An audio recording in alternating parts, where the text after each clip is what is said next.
What's going on, everybody? So today I decided to do a little bit of history.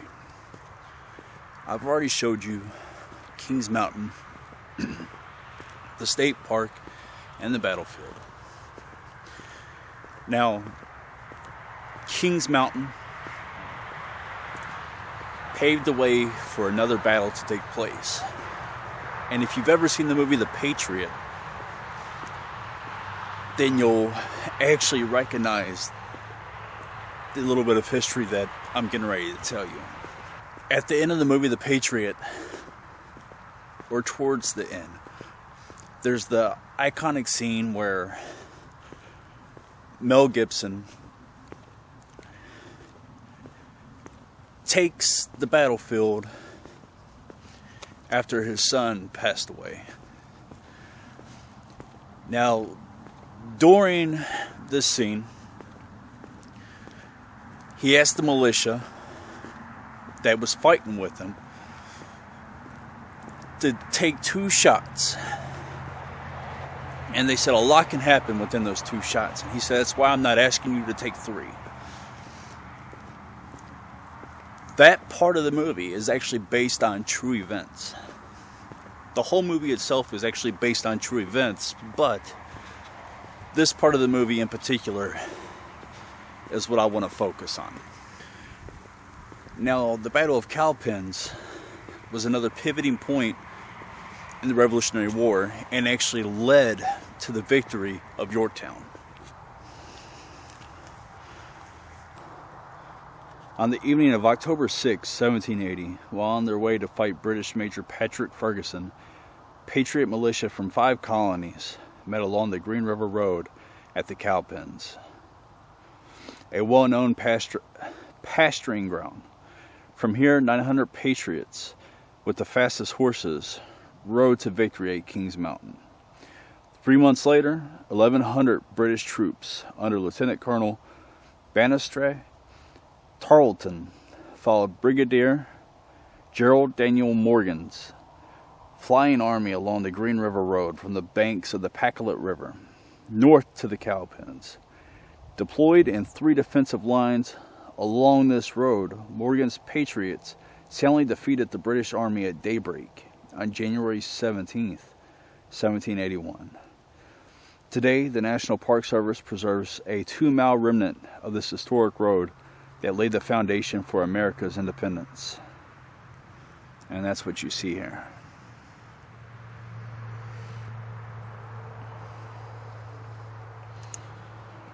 Rather than retreat across the Broad River, 6 miles to the north, Morgan set a trap for the British, using the wetlands, cane brakes, and sloping terrain along the Green River to his advantage.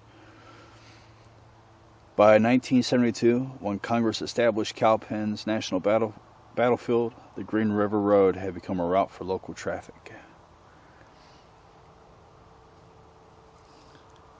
On that day, you would have heard the shouts from the commanders giving orders to their armies.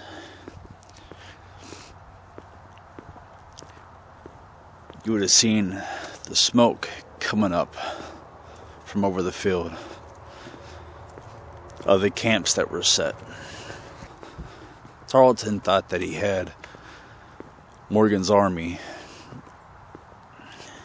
pinned. He thought that Morgan must have been a fool to get trapped in between him and the Broad River. The Broad River was swollen because of the substantial rain that it had gotten. This was actually a very decisive victory for the Patriots, for the colonists.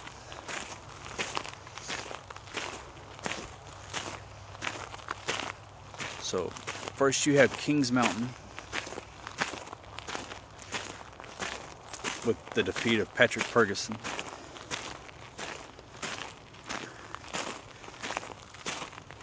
Before that, you have the surrender of Moore.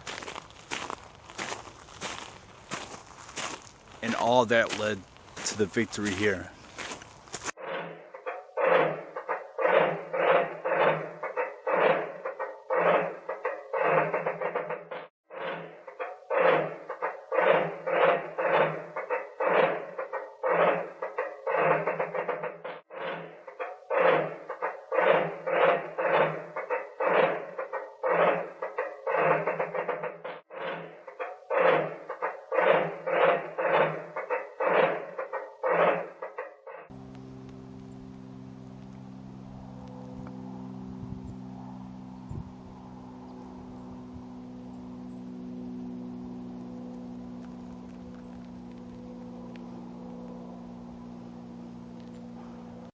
the Robert Scruggs house. From the earliest days of the settlement through the 1800s, log cabins such as this one provided homes for yeomen, rural middle class, farmers in the South Carolina backcountry, typically built with the help of neighbors as a one-room structure. Owners added onto their homes as the families grew.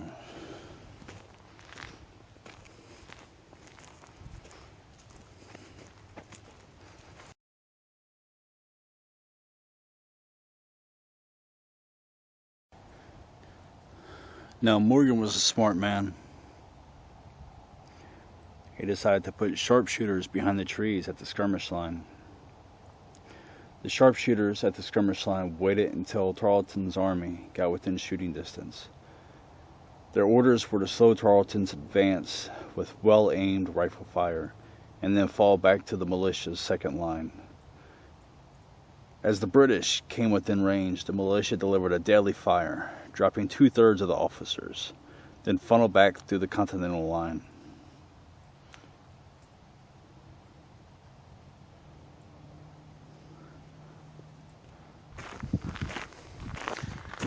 I'm going to take a look at this last site. I'm going to head back for the evening. The Washington Light Infantry of Charleston, South Carolina, erected this monument in 1856 near the final stages of the Battle of Cowpens to commemorate the important American victory here. Though the years have changed much of the monument's original appearance, it stands today as the earliest testament to the valor of the Patriot Army at the Cowpens. Now the next stop, we're going to take a look at a long-lost fort known as Fort Thicketty or Thicketty Fort. It played another pivotal role before these two battles took place.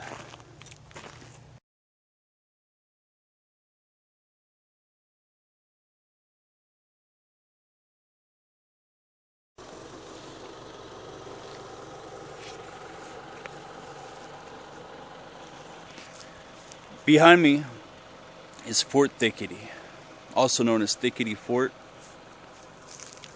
It was named that because of the dense shrubbery around the area, and also because of Thicketty Creek. Here, 93 loyalists occupied this place under the command of Captain Patrick Moore. These 93 loyalists were a huge nuisance to the surrounding area.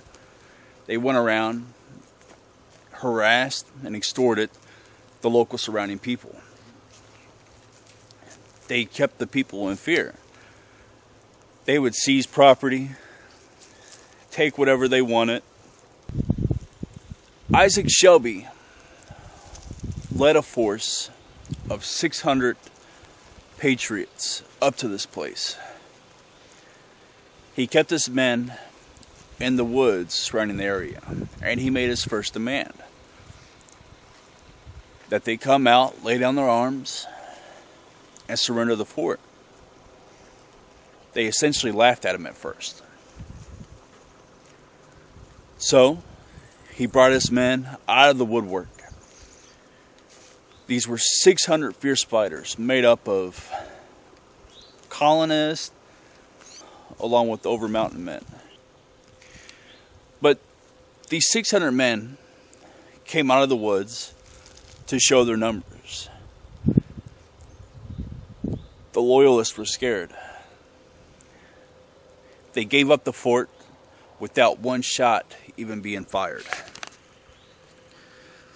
Now, the British caught word of what happened here and sent Ferguson up with his men to kind of regain control over the area, and he failed. After this, the Battle of Kings Mountain actually took place. Now, for a while, this fort had been long forgotten. Nobody remembered it. Nobody cared. But one of the historical societies has actually bought the property here, and they're starting to rebuild the fort. But right now it's posted private property, and you're not allowed on it. But let's take a look from a distance and see what all they've done.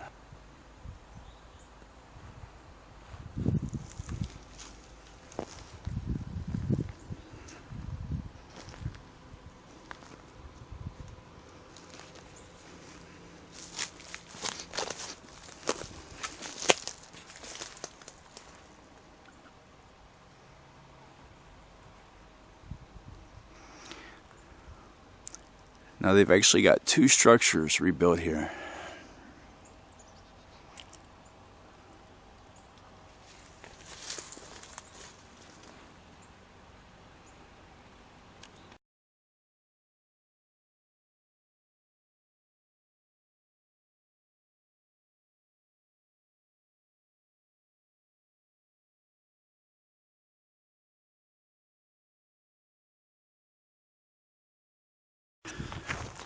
Thank you all for tuning in. I hope you enjoyed the video. Remember to smash that like button and drop down and subscribe if you already haven't. We're up to 160 subscribers. We're slowly making our way to 1,000. We still have a long way to go, and I still have a lot of content to deliver to y'all. Within the next week or 2, you will be seeing some underground videos. I'm going to be exploring some caves. I like delivering stuff to you that I'm passionate about. Like I said, it doesn't matter if it's historical battlefields, abandoned buildings and the history on them, if I could find any, or underground stuff. I love delivering these places to you so you can see them and you don't even have to leave your house. And it also gives you something to look forward to if you come down this way. And thank you all. Remember, knowledge is power. Never limit yourself.